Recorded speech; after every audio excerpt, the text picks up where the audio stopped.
Dr. Ajay Mathur, Director General, International Solar Alliance, who has now arrived in Stuttgart all the way from Baku, where he was attending the COP29 meet. Let's hear from him all that went right and wrong at COP29, where the contentious net collective quantified goals around climate financing were discussed. Let's hear it. Ladies and gentlemen, huge round of applause. Thank you so much.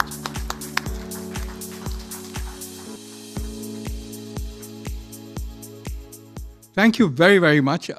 First of all, I apologize for being late in being with you, but this was an opportunity I had to fully accomplish. I'm delighted to be here, and believe you me, the sunlight makes it completely worth it. I spent 5 cloudy days in Baku, and coming back into the sunlight makes it seem that solar is actually here. Well, this is the home of solar. This is where solar started. Even today, Germany manufactures something like 26 gigawatts of the starting block of solar. You know, the solar chain has these things called solar, well, first of all, you make polysilicon, then you make the solar, the ingots out of it, and from the ingots you make solar cells, and from solar cells you make the solar modules that you and I use. That's the supply chain. Germany makes 26 gigawatts of solar ingots, the starting point. Most of Europe uses German ingots. A few months ago, when I was looking at getting machinery for India for making solar ingots, we found that the cheapest, well, in terms of the value for money, the best machinery was coming from China. Now, this is something we need to change, and I think that together we can change it. It's not as if we don't have history about it. You look at 20 years ago, when the wind revolution was taking off, the wind machines were being designed in Germany and being manufactured in India, and they were being exported to the rest of the world. I believe it is a model that makes sense.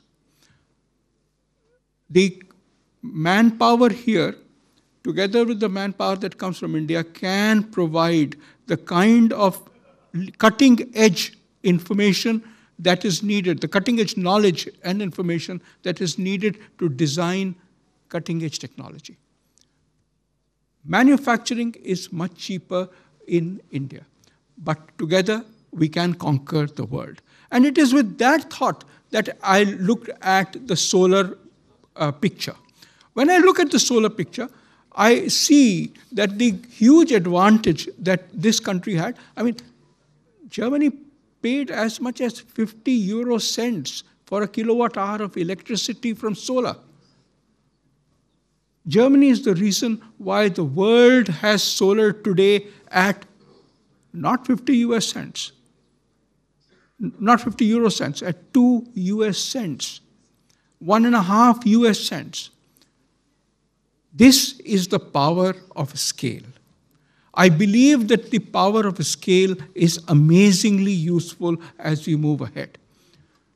We therefore, you know, in our own thinking, we tend to divide the world into 4 parts. The first is countries like Germany, where, in a sense, the energy consumption is more or less constant. Yes, it is increasing because of electrification of the transport sector, something that Santosh talked about. It is increasing because of the electricity being used for the manufacture of green hydrogen, but more or less it's constant per capita. What this means is that in Germany, you've been able to use solar energy during the day. And the German solar energy during the day is, well, cheaper than anything else, but it's only available during the day. So at night, the vast amount of electricity, something like 10 gigawatts of electricity, comes from lignite and gas, because solar is not available. What it means is that the ability to use existing capacity, lignite and gas, is there. When I look at India, I see the generators and distribution companies coming to me and saying, listen, we'll gladly put up solar during the day. But what happens at night? Because there the demand is increasing. The demand is increasing at the day and at night. So solar provides during the day. What do we do at night? Do I set up a coal power station to meet the need during the night? That doesn't make sense. In other words, for these countries, these large developing countries where huge amount of growth is occurring, we need to focus on batteries. Because batteries allows us to store the solar electricity that is produced during the day and use it at night. Then you have the smaller developing countries. In the smaller developing countries, the biggest problem is that everybody does not have access to electricity. There, it is important that we start looking at options. And there is no cheaper option than looking at a solar mini-grid, which is solar plus batteries. Solar plus batteries provide electricity to people who have never had it at a price that is cheaper than extending the grid. If you have to extend the grid by more than 10 to 15 kilometers, solar plus batteries is cheaper. This is what we need to focus on as far as the smaller developing countries are concerned. And then you have the small island states. You know, I went to Fiji, and in going from the big island to the small island, how do you go?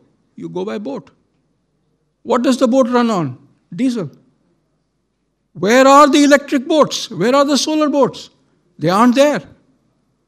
Because neither Germany nor India has invested in creating a high-speed boat that can take 100 passengers from one island to the other.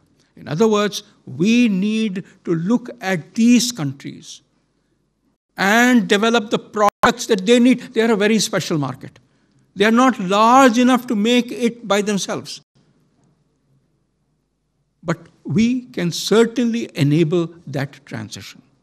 The point that I want to leave with you is that coming out of Baku, these 4 archetypes of countries were very, very clear. It is very clear that there are the developed countries, the large developing countries, the smaller developing countries, and the small island states. And in almost everything, whether it is the solar philosophy that we talk about, or whether it is their own strategies for the energy transition that we are talking about, they are very different. We are right now faced with a number of challenges. We are looking at moving the carbon emission reductions that occur in the developing countries to the developed countries, to the so-called offsets.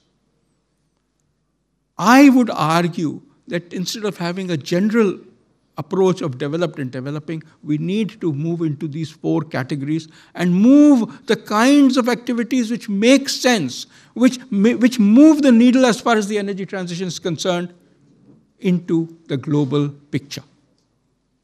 We also talked about the fact that there will be a need for a resource transfer, financial transfer from the developed countries to the developing countries. What I think is very clear is that as far as investments are concerned, you don't need any government money.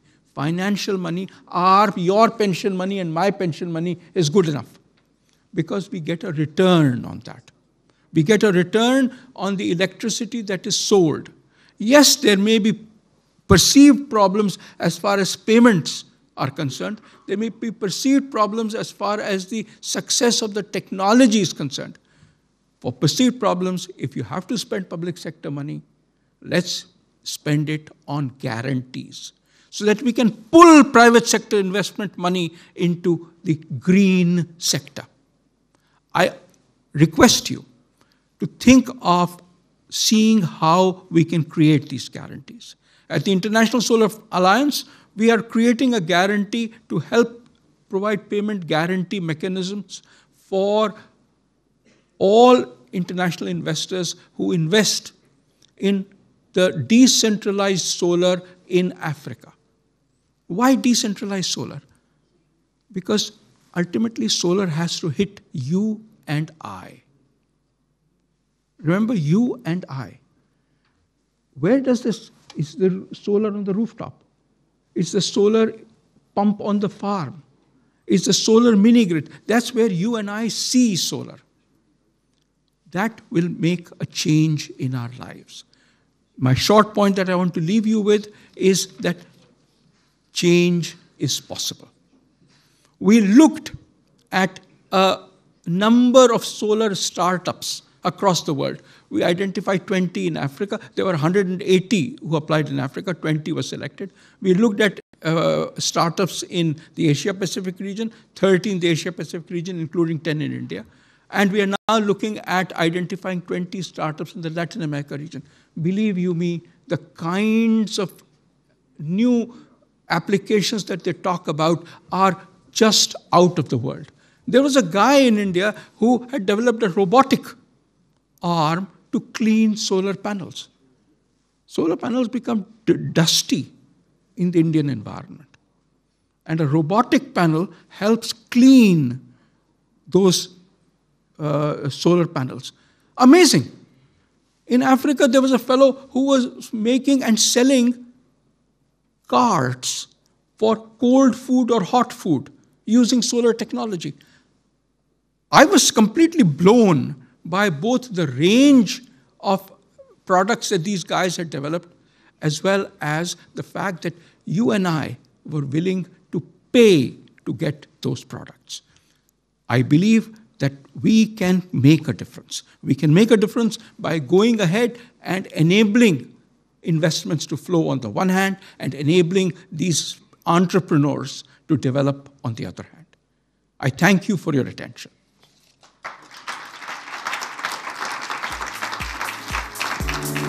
Stay on stage, sir. Please stay on stage. We have to do your felicitation. Requesting Ruben Kasper and Mr. Harshul Asnani. Please take the stage.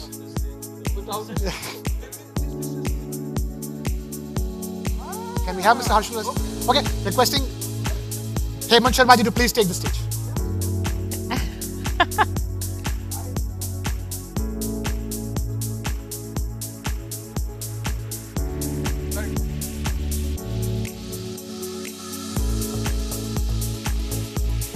Dr. Mathur, you hold the future of our planet in your hands. We can't let you get away so easy.